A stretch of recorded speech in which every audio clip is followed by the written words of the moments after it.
बोला छठी मैया की जय।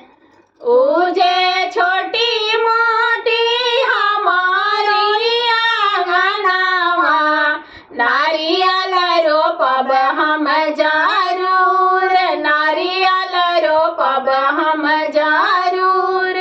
ऊजे छोटी मोटी हमारी आंगनवा, केलावा रोपब हम जरूर, केरावा रोपब हम जरूर।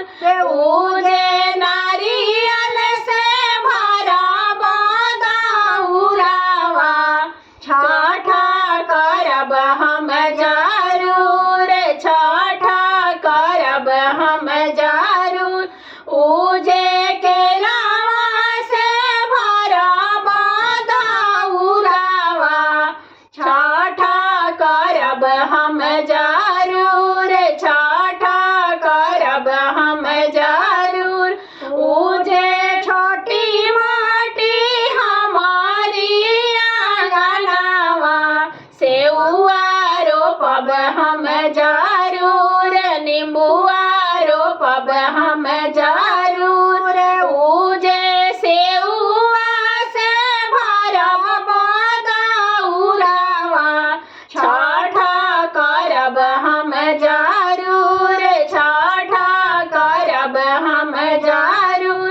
ऊजे नींबुआ से भरब दौरावा, छठ करब हम जरूर, छठ करब हम जरूर।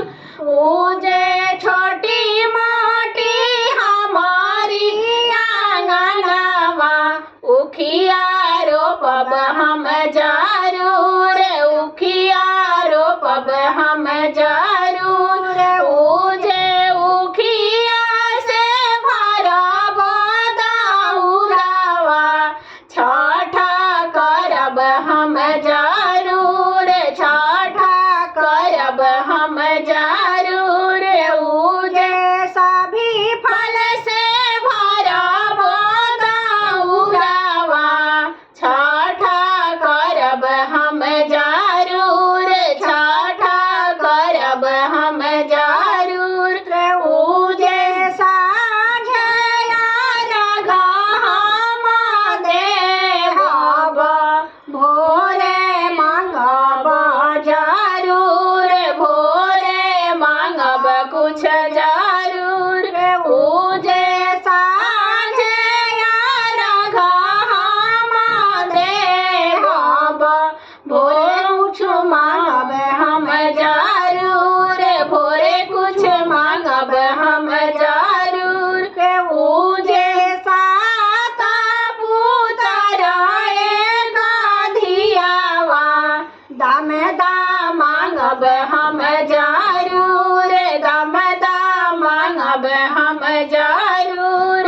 ऊजे सात पुत्र एक धियावा, दामदा मांगब हम जरूर, दामदा मांगब हम जरूर।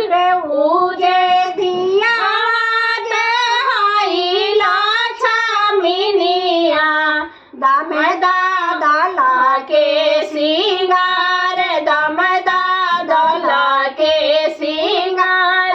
ऊजे धियावा देहैला छमिनिया, दामदा दला के सिंगार।